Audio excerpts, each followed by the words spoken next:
va lire de manière entrecoupée. On ne va pas lire tous les versets. Je vais survoler, je vais sauter pour qu'on puisse avoir le temps de se montrer les choses. Premier verset. Le roi Nebuchadnezzar fit une statue d'or haute de 60 coudées et large de 6 coudées. Il l'adressa dans la vallée de Dura, dans la province de Babylone.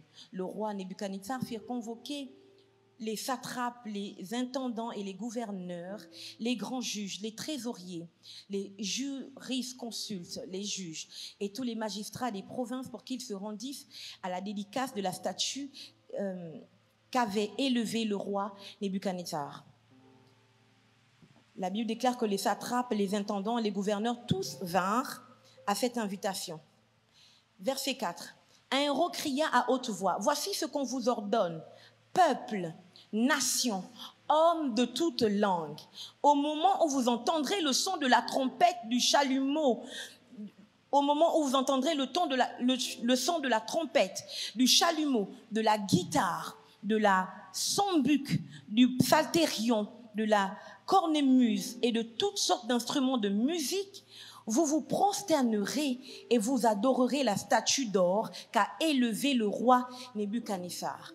Quiconque ne se prosternera pas et n'adorera pas sera jeté à l'instant même au milieu d'une fournaise ardente. C'est pourquoi, au moment où tous les peuples entendirent le son de la trompette, du chalumeau, de la guitare, de la sambuc, du psalterion et toutes sortes d'instruments de musique, tous les peuples, les nations, les hommes de toutes langues se prosternèrent et adorèrent la statue d'or qu'avait élevée le roi Nebuchadnezzar. À cette occasion et dans le même temps, quelques Chaldéens s'approchèrent et accusèrent les Juifs. Ils prirent la parole et dirent au roi Nebuchadnezzar, « Ô roi, vis éternellement. Tu as donné un ordre d'après lequel tous ceux qui entendraient le son de la trompette, du chalumeau et des féras devraient se prosterner et adorer la statue d'or, et d'après lequel quiconque ne se prosternerait pas et n'adorerait pas serait jeté au milieu d'une fournaise ardente. Or, il y a des Juifs à qui tu as remis l'intendance de la province de Babylone, Shadrach, Meshach et Abednego, hommes qui ne tiennent aucun compte de toi, ô roi. Ils ne servent pas tes dieux, ils n'adorent point la statue d'or que tu as élevée. » Et puis la Bible déclare que Nebuchadnezzar va s'enquérir de la situation devant Shadrach, Meshach et Abednego. Il demande qu'on les amène devant lui. Alléluia. Et il leur pose la question. Est-ce vrai tout ce qui se passe? Et il dit, la Bible dit, Nebuchadnezzar prit la parole, verset 14, et leur dit, est-ce de propos délibérés, Shadrach, Meshach et Abednego, que vous ne servez pas mes dieux et que vous n'adorez pas la statue d'or que j'ai élevée? Maintenant, tenez-vous prêts. Et au moment où vous entendrez le son de la trompette et des féras et de toutes sortes d'instruments, vous vous prosternerez et vous adorerez la statue que j'ai faite. Si vous ne l'adorez pas, vous serez jeté à l'instant même au milieu d'une fournaise ardente. Et quel est le Dieu qui vous délivrera de ma main? Et c'est à ce moment-là que le roi Nebuchadnezzar fait une erreur monumentale. Il aurait juste dû dire, vous avez intérêt à vous prosterner. Sinon, tant pis pour vous. Mais il dit, et je verrai, il dit, et quel est le Dieu qui vous délivrera de ma main? Et Dieu, à l'intérieur de ces hommes, tressaillit. Il se dit, ils sont sur la terre, ils vivent leurs choses de la terre, et ils osent me mettre au défi. Je viens t'annoncer que ton adoration à l'Éternel doit mettre Satan, le diable, en colère. Tant que tu n'as pas encore atteint le niveau où lorsque tu adores, lorsque tu sers Dieu, lorsque tu t'investis pour lui, Satan n'est pas encore en colère, tu n'as pas encore bien adoré. Est-ce que je te parle? Le but que Dieu poursuit dans l'adoration, c'est de rappeler à Satan le diable, à Lucifer, que lorsque lui, il a démissionné, il y a un être qui a été mandaté, créé pour le faire à sa place, et je vais le dire mieux, pour le faire mieux que lui. Et cet être, c'est l'homme. Si je pouvais introduire mon message aujourd'hui, je dirais ceci. Quand nous avons lu les premiers versets, nous avons compris que l'ordre a été donné. Comme ceci. Tous les peuples, toutes les nations, tous les hommes de toute langue doivent adorer. Ça veut donc dire que l'adoration est l'essence même de l'humanité. Est-ce que je parle à quelqu'un? L'adoration est l'essence même de l'humanité. Ça veut dire que quelqu'un qui n'adore pas n'est pas digne d'être appelé homme. Quelqu'un qui ne sait pas adorer, quelqu'un qui n'adore pas, ne mérite pas qu'on l'appelle homme. Pourquoi? Parce que non seulement ce texte dit que toutes les nations et tous les peuples de toute langue doivent adorer, mais nous découvrons, quand nous regardons, nous parcourons le livre, depuis le livre de la Genèse, que Dieu a façonné l'homme pour que l'homme l'adore. D'ailleurs, il parle à Pharaon. Il dit à Pharaon, laisse aller mon peuple afin qu'il m'adore. Ça veut dire que Dieu délivre même les gens dans le but que les gens l'adorent mieux. Ça veut dire que quand Dieu te délivre, c'est parce qu'il veut que tu l'adores mieux. Donc l'adoration est l'essence même de l'humanité. J'explique mieux. Je crois que je crois que la jonction entre l'humanité et la divinité se fait par l'adoration. Est-ce que jusqu'ici on me comprend? La jonction entre l'humanité et la divinité se fait par l'adoration. Je pense que lorsqu'on adore, c'est à ce moment qu'on change d'aspect. Je crois que lorsqu'on adore, c'est à ce moment qu'on déclenche cet être mystique que nous sommes. Je pense que lorsqu'on adore, et je vais peut-être vous choquer, lorsqu'on adore même des idoles, nous rentrons dans une dimension mystique qu'on ne peut pas atteindre tant qu'on n'adore pas. Maintenant,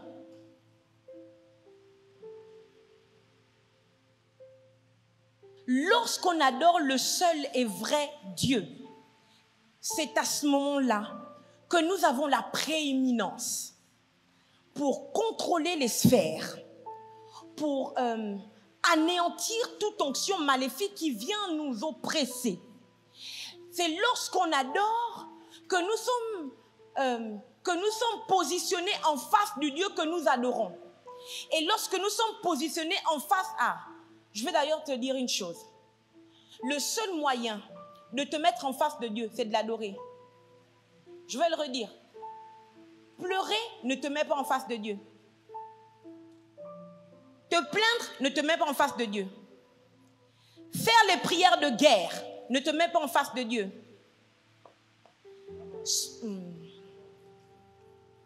Critiquer, prendre des décisions. Je ne vais plus à l'église. Je ne veux même plus prier. Ne te mets pas en face de Dieu. Je dis encore mieux. Prier ne te met pas en face de Dieu. Aïe, aïe, aïe. Prier ne te met pas en face de Dieu. Prier, c'est prendre un courrier, l'envoyer par la poste pour que ça arrive à un endroit. Alléluia. Mais adorer, c'est la porte qui t'emmène tout droit devant Dieu.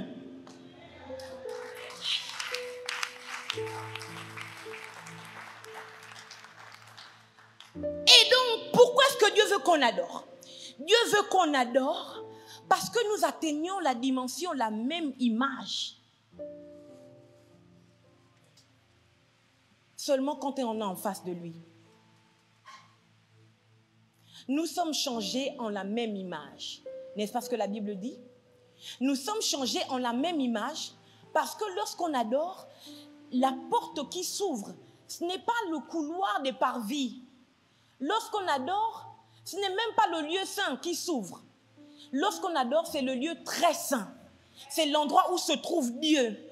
Et tous les humains ont besoin de rentrer dans cet endroit où se trouve Dieu. Pourquoi? Parce qu'ils ont besoin de ressembler à Dieu.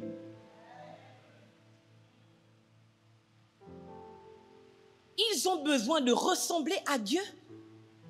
Ils ont besoin de faire ressortir la partie Dieu qui est cachée en eux.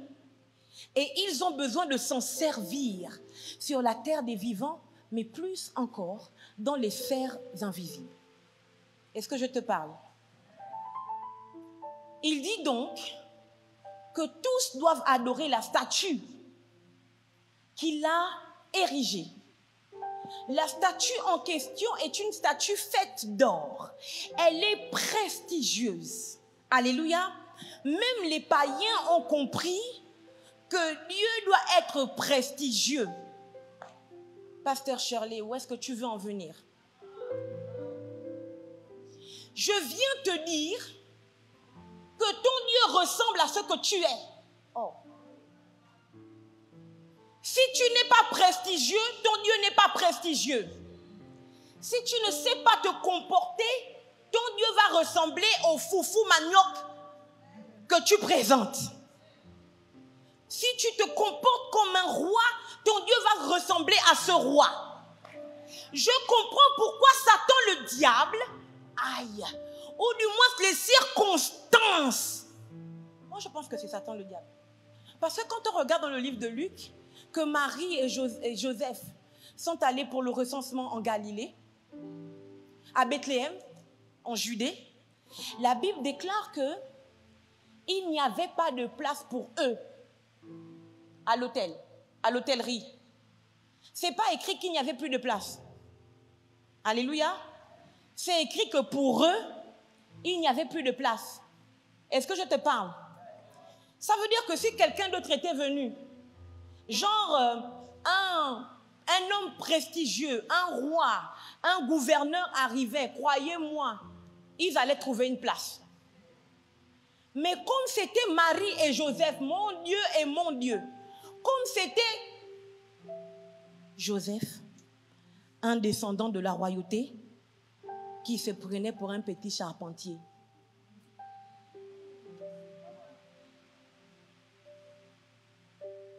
Les propriétaires de l'hôtel ont dit, oh, on s'en fout. Il n'y a plus de place. On dit, il n'y avait pas de place pour eux. Ça veut dire que c'était ciblé. Satan, le diable, a travaillé dès la naissance de Jésus pour que Jésus naisse dans un endroit qui ne ressemble pas à la royauté. Pourquoi? Pour que Jésus soit forcé à nous présenter un roi, un Dieu médiocre. J'explique mieux. Je dis que c'est de la faute de Joseph que Jésus naît dans un endroit médiocre. Parce que Joseph était un roi qui s'ignorait. Joseph a vécu, excusez-moi du terme, une vie de médiocrité. Alors qu'il était le descendant de David. Je l'explique mieux. Dieu choisit Marie, pas parce que Marie est trop sainte. Dieu choisit Marie parce qu'elle est liée par fiançailles à un homme qui descend de la royauté de David. Parce que Dieu veut absolument que Jésus soit le descendant de David. Entre parenthèses, l'adoption est parfois plus fort que le sang. Joseph est dans une position où il veut nous détruire, nous tous. Pourquoi? Parce que Jésus est venu faire de nous des rois. Sauf que Joseph s'ignore comme étant roi. Il préfère rester dans son confort et se contenter de sa charpenterie. Voici que l'enfant naît dans une mangeoire, dans une bergerie. On le met dans une mangeoire, my living God. Il naît au milieu des cabris, des moutons, des poules, des choses qui sentent mauvais. Et Satan commence à battre le pied et il est bien content. Excusez-moi, les anges ont loué. Quand Jésus est né, les anges ont acclamé et ils ont loué. Sauf que ça n'a pas changé la situation de Jésus. Aïe! Les anges ont loué, ils ont acclamé. Un fils nous est né. Alléluia. Ça n'a pas changé la situation de Jésus. Il était toujours dans cet endroit qui sentait mauvais. Mais quand des hommes mystiques ont commencé à adorer les astres, est-ce que je parle à quelqu'un? Ils ont commencé à adorer les astres. En adorant les astres ça et là, ils constatent qu'il y a un astre différent. Et ils se disent, mais qu'est-ce que c'est que ça? Ils ont commencé à adorer les astres avant que Jésus ne naisse. Parce qu'ils étaient en Orient. Et la distance de l'Orient à Bethléem prenait des mois de marche. Est-ce que je vous parle?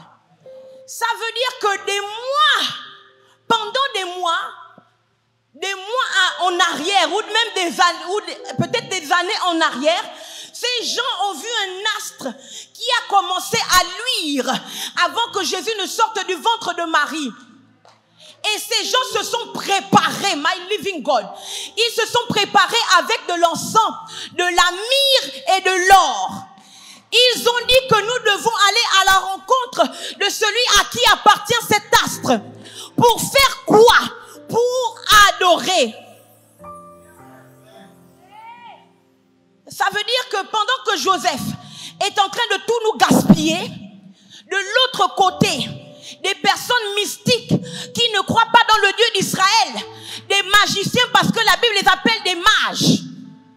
Ces gens-là, ils ont dit le plus important pour nous c'est adorer. Et ils ont vu un astre qui brille plus que les autres. Et ils ont dit, il faut absolument qu'on aille adorer cet astre. Je prophétise sur ta vie dans le nom de Jésus. Que ton étoile va briller plus que celle de tes adversaires. Au nom de Jésus-Christ de Nazareth, je déclare que ton étoile va tellement briller que Dieu enverra les personnes qui vont révéler ta royauté vers toi au nom de Jésus-Christ de Nazareth. Les mages arrivent alors que Jésus est dans cette mangeoire. Ils entrent dans ce lieu et ils décident de transformer ce lieu. Je vais le dire mieux. Ils entrent dans ce lieu et ils décident de révéler à l'humanité que cet enfant, pour qui il n'y avait pas de place à l'hôtellerie, est en réalité un roi digne d'adoration. Tellement digne d'adoration qu'on n'attend même pas qu'il soit adulte. On l'adore depuis bébé.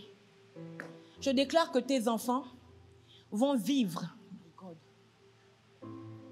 Tes enfants vont vivre les onctions de leurs étoiles. Dès le bas âge, au nom de Jésus-Christ de Nazareth. Je prophétise que les étoiles de tes enfants, les étoiles de ta lignée, de ta descendance, vont tellement briller au nom de Jésus qu'ils ne connaîtront pas la pauvreté que toi tu as connue.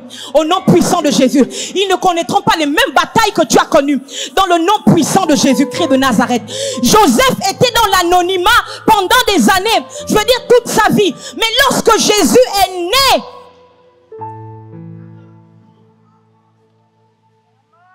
l'or est venu trouver Joseph et Marie dans la bergerie. Oh, je prophétise que ton Joseph va faire venir l'or, va attirer l'or à toi, au nom de Jésus-Christ de Nazareth. Le livre de la Genèse parle de Jacob.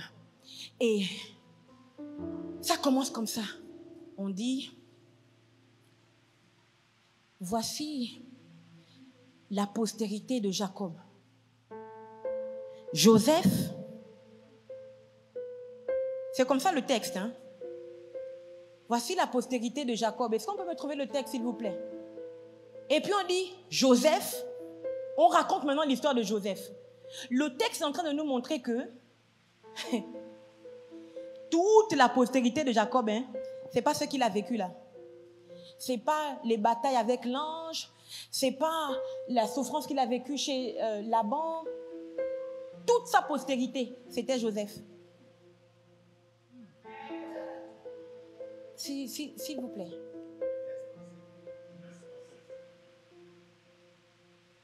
Genèse 37, verset 2. Voici la postérité de Jacob. Joseph, âgé de 17 ans, faisait paître le troupeau avec ses frères. Merci. Est-ce que c'est logique? Normalement, quand on dit voici la postérité de Jacob, Jacob enfanta Judas. Judas enfanta. C'est ce qu'on doit dire. Mais on ne commence même pas par Judas qui est l'aîné.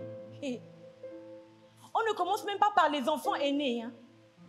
On dit voici la postérité de Jacob, Joseph. Et on commence à raconter l'histoire de la famille de Jacob à partir de Joseph, le petit garçon de 17 ans. Je ne sais pas comment tu as été traité dans ta famille, mais il se peut que tu sois la postérité de ton père. Et je prophétise que tu es la postérité de ta famille. Tu es, comme a dit le prophète, la personne qui enlèvera la honte de sa famille au nom de Jésus. Et quand vous regardez l'histoire de Joseph en question, Joseph fait plusieurs rêves. Et il y a un rêve ici qui me choque.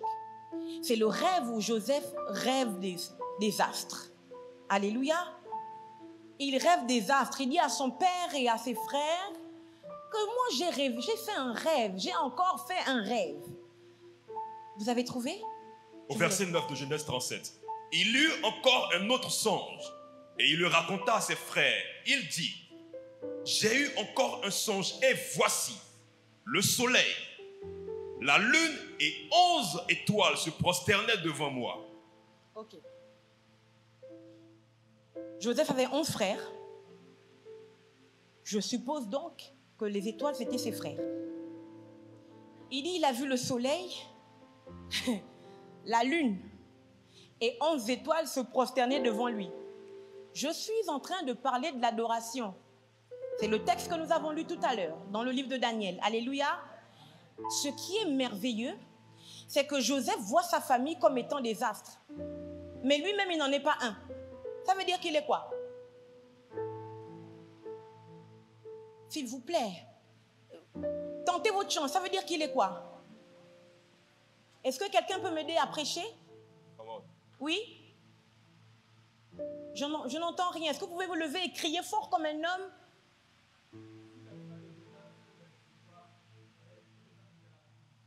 C'est fini. Est-ce que nous pouvons acclamer le Seigneur? Joseph a vu ses parents comme étant la lune et le soleil, et ses frères des étoiles, et tous se prosternent devant lui. Ça veut dire que Joseph, c'est la divinité.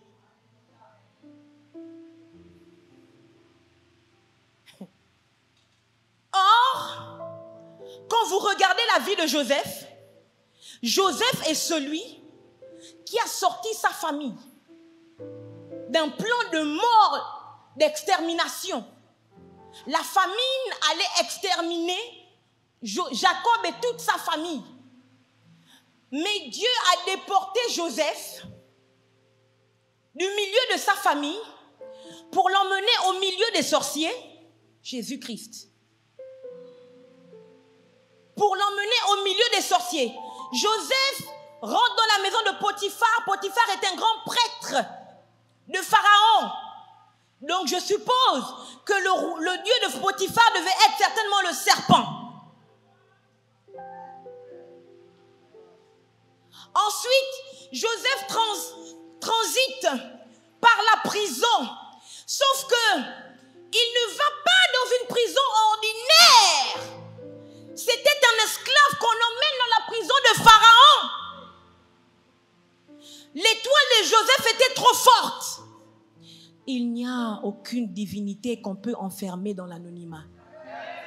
Je prophétise au nom de Jésus-Christ de Nazareth que Dieu te fait sortir de l'anonymat. Dans le nom de Jésus-Christ de Nazareth, Dieu te fait sortir de l'anonymat au nom de Jésus. Et Dieu te fait briller au milieu de tes contemporains. Que le diable veuille ou pas, au nom de Jésus, tu brilleras, tu vivras la destinée que Dieu a pour toi dans le nom puissant de Jésus-Christ de Nazareth. Il transite dans la prison de Pharaon. Oh là là là là là là là. Pourquoi? Pourquoi Joseph transite dans la prison de Pharaon? My living God. Parce que Joseph doit absolument être en face du panetier et de les chansons.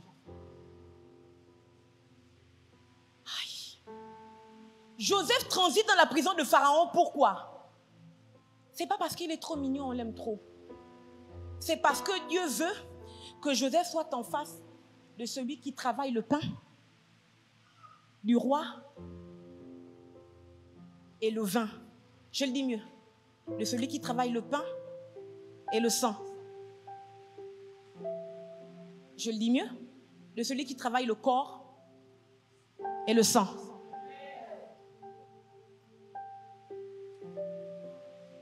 Et ceux qui sont en face du corps et du sang, je le dis mieux, celui qui est le garant du corps et du sang, c'est Dieu. Je vais le dire mieux, celui qui a reçu le mandat de distribuer le corps et le sang, c'est Dieu. Donc même dans ces épreuves, la divinité de Joseph s'impose. Je prie au nom de Jésus-Christ de Nazareth qu'aucune preuve ne te tue. Je déclare qu'aucune tempête ne te tue. Je prophétise qu'aucun feu ne te consume. Amen. Je déclare au nom de Jésus-Christ de Nazareth qu'aucun complot ne t'éteint. Amen. Parce que tu es une divinité au nom de Jésus.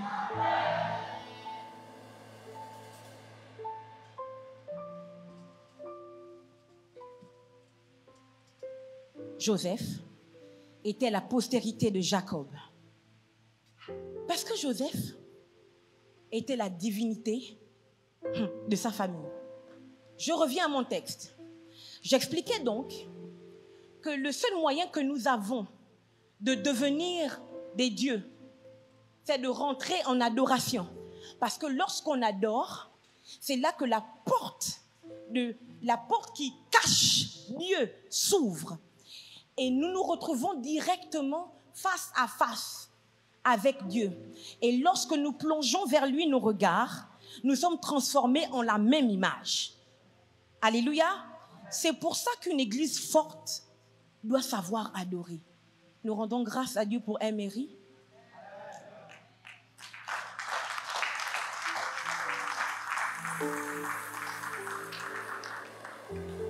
Et donc, le roi Nebuchadnezzar demande qu'on adore une statue prestigieuse, faite d'or. Ton Dieu est à l'image de qui tu es.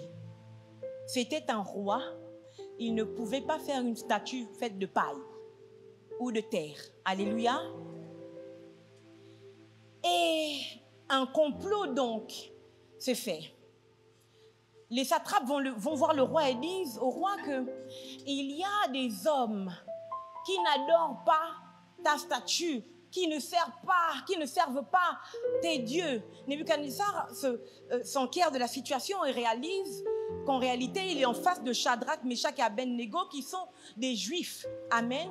Et il leur dit que lorsque vous allez entendre le son de la trompette, vous devez vous prosterner et vous adorer. Et adorer. Et ensuite, il dit, si vous ne le faites pas, je vous introduirai dans un cauchemar. Je paraphrase. Et il dit, quel est le Dieu qui vous délivrera? Il dit en plus de ma main. Quel est le Dieu qui vous délivrera de ma main? Moi, j'aime prendre les textes bibliques terre à terre. Alléluia. Nebuchadnezzar a dit, quel est le Dieu qui vous délivrera de ma main? En réalité, il aurait pu dire, quel est le Dieu qui vous délivrera du sort que je vous réserve? Mais il dit de ma main. Et quand on lit plus tard, on se rend compte que Shadrach, Meshach et Abednego refusent quand même de se prosterner. Et Nebuchadnezzar dit, chauffez la fournaise ardente 7 fois plus. Est-ce qu'il m'est permis de dire que la main de Nebuchadnezzar, c'était la fournaise ardente? Il y a des gens avec qui on ne blague pas, parce que leur main, c'est du feu. Alléluia. Amen. Tous ceux qui sont élevés en dignité, tous ceux qui ont la grâce de la royauté, la chose pour diriger, pour gérer, ils ont le feu dans les mains. Je comprends pourquoi est-ce que quand les disciples sont avec Jésus et qu'il y a des choses un peu bizarres, ils disent à Jésus, veux-tu que nous invoquions le feu sur eux? Ça veut donc dire qu'ils ont l'art de manier le feu. Je prie que ce soit notre partage à tous. Parce que nous sommes fatigués que les sorciers fassent rentrer dans nos maisons le feu étranger. Alléluia. Et il demande, est-ce qu'on peut trouver l'endroit où il dit de chauffer la fournaise ardente 7 fois plus? Genèse, Daniel 3, à partir du verset 20.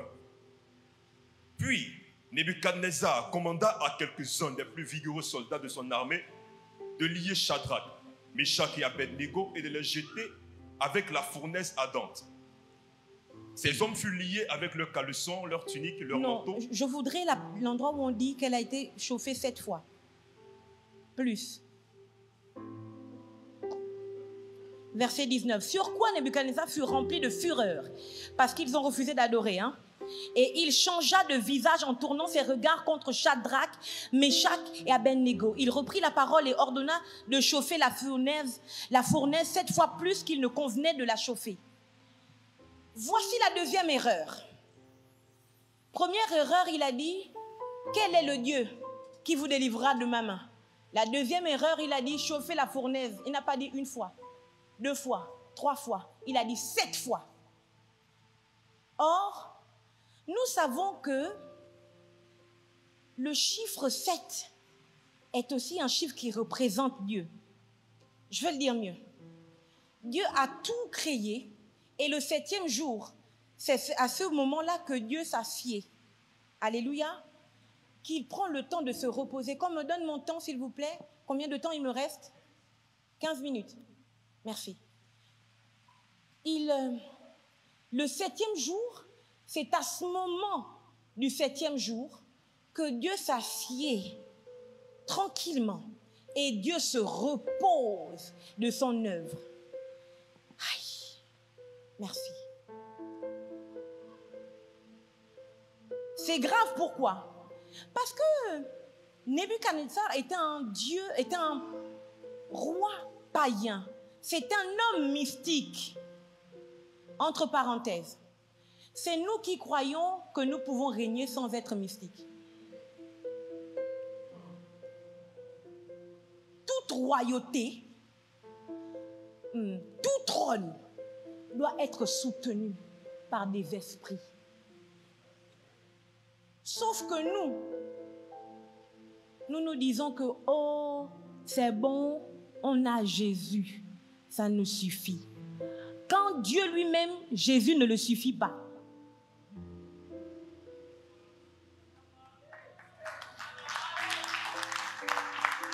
J'explique mieux. Nous savons qu'à la droite du Père, il y a Jésus. Alléluia. Mais la Bible déclare qu'autour du trône, il y a 24 trônes. Alléluia. Et la Bible dit encore même qu'il y a des esprits qu'on appelle les 4 êtres vivants. Alléluia. Tout ça là, c'est autour du trône. Mais tenez-vous bien, et autour encore, la Bible déclare qu'il y a des voix qui montent en demandant à Dieu à quand la rétribution, à quand la vengeance. Est-ce que vous comprenez? Est-ce que vous voyez la charge mystique autour du trône de Dieu? Ça veut dire que si jamais sur le trône de Dieu Jésus faillit, les 24 vieillards prennent le relais. Si les 24 faillissent, les 4 êtres vivants prennent le relais. Si les 4 êtres vivants faillissent, les voix qui montent, venge-nous, prennent le relais. Il n'y a que toi qu'on a nommé à un poste qui part, comme dit ma mère, vaille que vaille, combattant l'air. Oh, on m'a nommé, et puis tu t'en vas, pendant que les autres sont partis tuer les bêtes. Pendant que les autres sont allés faire des sacrifices. Pendant que les autres sont allés faire des bains. Toi, tu es le seul qui part, tu dis, tiens, Jésus, ça c'est bon pour toi. Est-ce que je te parle?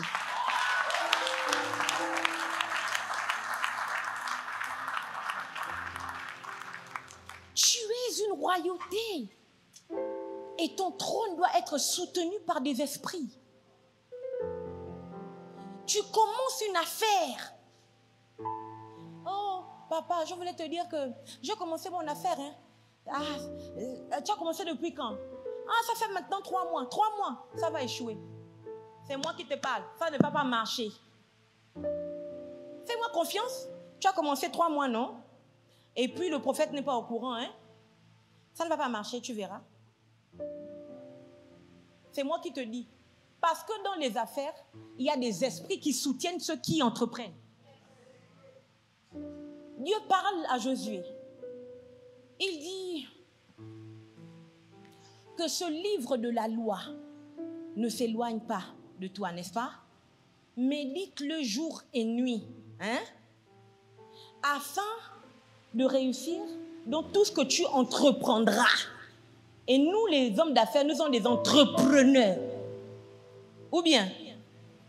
Sauf que Dieu, avant que Josué n'entreprenne, il lui dit de prendre le livre de la loi, de le méditer, pas de le lire. La méditation, c'est déjà un niveau du mysticisme. Alléluia. Ensuite, il dit jour et nuit. Quand nous savons que ces deux espaces dangereux. Mais nous, on s'en fout. Quand on commence notre affaire, on a embelli notre salon de beauté, c'est suffisant. Sauf que les esprits demandent plus que la beauté de ton salon. Alléluia. C'était une parenthèse pour ceux qui entreprennent. Quand vous entreprenez, vous devez vous blinder. Vous devez aller vers celui qui a l'onction de la sacrificature pour vous blinder. De telle sorte que, l'esprit de maman a pris le monde pour que les chrétiens ne déploient pas toute l'huile qui est en eux. L'esprit de maman veut que tout l'argent soit pour le monde. Alléluia. Et Dieu nous envoie avec nos onctions et nos esprits récupérer l'argent qui nous appartient. Parce que l'église de la fin est une église redoutable aussi bien spirituellement que financièrement. Alléluia. Il dit chauffer la fournaise 7 fois plus. Ils ont chauffé la fournaise 7 fois plus. Ils ne savaient pas qu'en chauffant 7 fois plus. Oh, et c'est là que ma prédication commence. Le thème de ma prédication, c'est quand l'adoration te conduit dans le feu. Tant que tu n'es pas encore conduit dans le feu, tu n'as pas adoré. J'enlève mes chaussures. Est-ce qu'on peut commencer à travailler? J'ai besoin des musiciens, s'il vous plaît. Tant que tu n'as pas encore adoré, tant que tu n'es pas encore rentré dans le feu, tu n'as pas encore bien adoré. My living God. Il y a des gens qui vivent des situations compliquées. Ils ont l'impression que le feu les a environnés et qu'ils vont bientôt mourir. Ils sentent que c'est fini pour eux. Il n'y a personne pour les aider. Comme Nebuchadnezzar a dit quel est le Dieu qui vous délivrera de ma main, my living God. C'est terrible parce que, est-ce que je peux avoir les musiciens s'il vous plaît? Et même les chantres parce que nous allons adorer les temps qui nous restent. Vous vivez le feu, vous passez par le feu, my living God. Vous avez l'impression que le démon qui chauffe l'enfer est venu s'accrocher à vous sur le côté comme ça. Vous avez l'impression que vous sortez d'un problème, vous entrez dans un autre. Vous avez l'impression que vous réussissez à régler une situation et une autre arrive. Vous avez l'impression que votre tempête ne s'arrête jamais. Vous avez l'impression que la terre entière est contre vous. Vous avez l'impression que Satan s'est juré de vous tuer, de vous détruire. Quelles que soient vos prières, quels que soient vos pleurs, vos supplications, le feu ne s'arrête pas. Vous avez l'impression qu'il y a une main invisible qui vous pousse dans le feu. Vous avez l'impression qu'il y a un bras invisible qui vous conduit dans le feu. Vous avez l'impression que mon Dieu, personne ne veut vous aider. C'est comme si même Dieu vous a tourné le dos. Vous avez l'impression que vous ne reconnaissez plus le Dieu de votre enfance. Vous avez l'impression que vous ne reconnaissez plus le Dieu de votre conversion. Vous avez même l'impression que vous ne connaissez plus le Dieu de votre Père. My God, vous devez comprendre que lorsque le feu a augmenté comme ça autour de vous, c'est parce que vous avez refusé d'adorer Baal. C'est parce que vous avez refusé d'adorer les dieux de vos pères. C'est parce que vous avez refusé d'adorer les dieux de vos ancêtres. C'est parce que vous avez refusé d'adorer les dieux de vos villages. Mais vous avez choisi d'adorer le Dieu qui se manifeste dans le feu. My God, le feu en question, ce n'est pas Satan le diable. Vos ennemis ont cru, aïe aïe aïe, vos ennemis ont allumé des feux autour de vous. Vos ennemis ont chauffé la fournaise ardente 7 fois plus forte. Ce qu'ils ignoraient, c'est que votre Dieu est le Dieu qui se manifeste dans le feu. Ce qu'ils ignoraient, c'est que votre Dieu, my God, est le Dieu qui répond par le feu. Ce qu'ils ignoraient, c'est que votre Dieu aime le feu. Ce qu'ils ignoraient, c'est que votre Dieu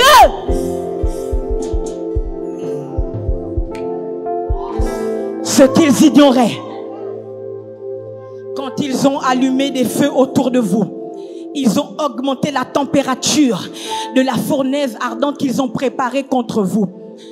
Ils pensaient que c'était fini pour vous. Ce qu'ils ignoraient, c'est que peut-être que vos yeux physiques ne voyaient pas encore bien ce Dieu-là. Et Dieu s'est dit, my living God, Shadrach, Meshach et Abednego, vous me servez et vous m'adorez, mais vous ne m'avez jamais vu. Vous ne m'avez jamais senti. Vous ne m'avez jamais touché. Je vais créer une circonstance. Il faut que la fournaise soit chauffée. Non pas une fois plus. Non pas 2 fois plus. Non pas 3 fois plus. Non pas 4 fois plus. Non pas 5 fois plus. Non pas 6 fois plus. Mais 7 fois plus. Pourquoi? Parce que je trouve mon repos dans le 7e jour. Aïe, aïe, aïe, aïe, aïe. Et ils ne savaient pas. Ils ne savaient pas que plus ils augmentaient le feu, plus ils invoquaient le Dieu qui répond dans le feu. La Bible déclare qu'on pousse ces hommes dans la fournaise ardente. Te voilà, tu es dans la fournaise ardente, mais tu n'as jamais vu Dieu. Tu ne sais pas que c'est dans le feu que tu vas finalement rencontrer le Dieu de ton adoration. La fournaise chauffe. Les flammes ont pris. Les flammes, on baisse un peu. Les flammes ont pris toute la fournaise.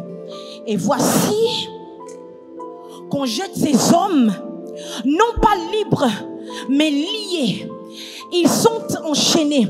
Tu as l'impression que non seulement ta vie chauffe, mais tu as aussi l'impression que tu ne peux pas bouger. Tu ne bouges pas parce que tu n'es pas encore dans le feu. Et la Bible déclare que ces hommes rentrent dans la fournaise avec leurs caleçons, avec leurs tuniques. Je n'ai pas le temps de parler de cela. Mais si la Bible prend le soin de citer même, d'énumérer le caleçon, la tunique, c'est parce que ça veut dire quelque chose. Mais nous n'avons pas le temps. Ils rentrent enchaînés. Et lorsqu'ils sont enchaînés, Dieu aime les gens qu'on a enchaînés. Parce que le pouvoir de Dieu se manifeste lorsqu'il y a des chaînes. Lazare était lié et Jésus-Christ a parlé. Lazare est sorti du tombeau. Alléluia, my living God. Ces hommes étaient liés et ils sont rentrés dans la fournaise ardente. Ils ne savaient pas que le feu était la porte par laquelle Dieu passait pour rencontrer ceux qui l'adorent en esprit et en vérité. Jésus-Christ, la Bible déclare que alors qu'ils sont dans le feu, je suis en transe, je sens l'onction. Alors qu'ils sont dans le feu, je n'ai pas entendu les cris de Shadrach, Meshach et Abednego. Qu'il me soit permis de suggérer ici que le feu en question n'était plus du feu du moment que des adorateurs sont rentrés dans le feu. J'explique. Quand vos ennemis augmentent le feu autour de vous et qu'ils vous y jettent, ils ne se rendent pas compte, aïe aïe aïe, que nous avons une double dimension comme notre Seigneur. Notre Seigneur était homme, le Fils de l'homme, mais notre Seigneur était aussi l'agneau de Dieu, il était aussi un sacrifice. Ça veut dire qu'en tant qu'adorateur, my living God, quand tu adores, tu montes dans une dimension où, aïe aïe aïe, tu n'es plus seulement celui qui adore, mais tu deviens aussi l'agneau, tu deviens aussi l'holocauste. Un holocauste ne fuit pas le feu. Un holocauste ne fuit pas le feu. Isaac a dit, nous avons le bois. Nous avons le feu. Mais où est l'agneau? C'est pour découvrir plus tard sur la montagne que l'agneau c'était Isaac. J'annonce à tout ennemi d'enfants de Dieu. J'annonce à tout ennemi d'adorateur de l'Éternel. Je déclare à tout ennemi de cette maison que vous aurez beau augmenter le feu autour de nous, vous devez comprendre que le feu ne peut pas nous calciner parce que nous ne sommes pas seulement humains, mais nous sommes aussi holocaustes. Et Dieu descend là où il y a des holocaustes. Shadrach, Meshach et Abednego étaient devenus des holocaustes. Alors le Dieu qui répond par le feu et qui consume l'holocauste est tombé dans le feu. On comprend donc que la fournaise ardente ne pouvait pas les tuer. Le feu ne tue pas le sacrifice. Le feu ne tue pas l'holocauste. C'est Dieu lui-même. C'est Dieu lui-même qui saisit l'holocauste et qui en fait ce qu'il veut.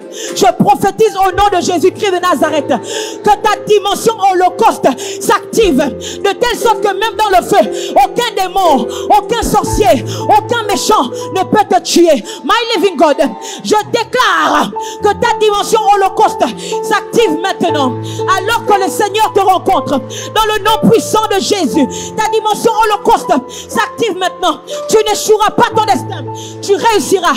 Ramenez-la. Ils ont cru qu'ils pouvaient nous arrêter, mais ils ne savent pas que nous aussi, nous avons appris à marcher dans le feu. La Bible déclare qu'alors que Shadrach, Meshach et Abednego sont dans le feu, la Bible dit qu'ils marchent. Ils marchent. Ils se déplacent. Je loue un Dieu véritable, redoutable. Je sers un Dieu redoutable. Ce Dieu qui nous apprend à nous déplacer dans le feu. Ce Dieu qui nous montre comment marcher dans le feu. La Bible dit qu'ils sont en train de marcher. Marcher.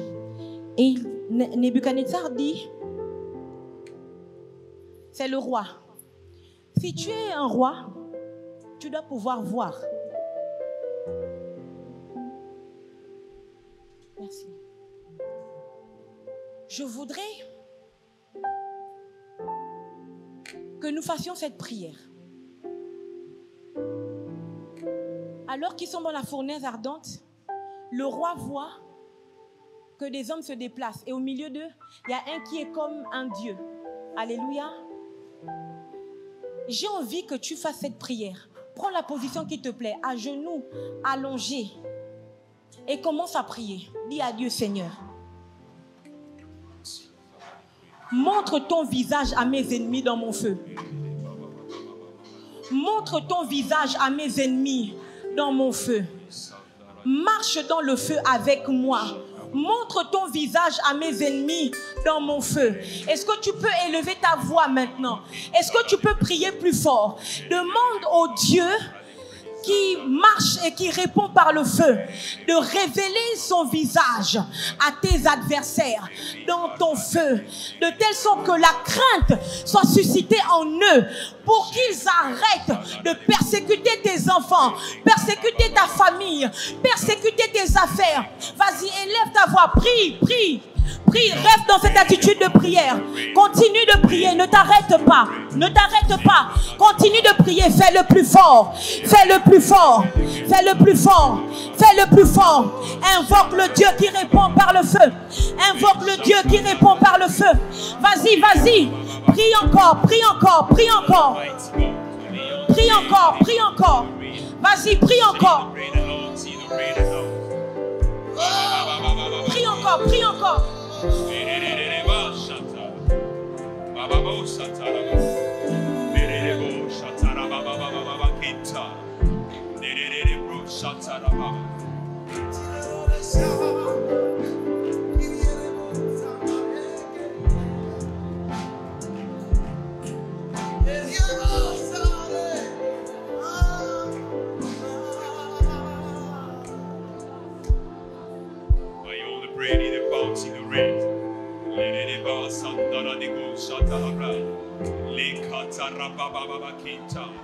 In the power's name of Jesus.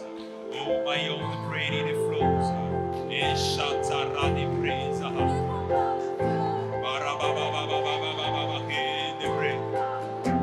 Barababababababa, in the prosata. Ereketekedeke, daradi babababa. Mashakatarani praise. Lika bababababa, tarani prosa. Erebo shatarabababababa.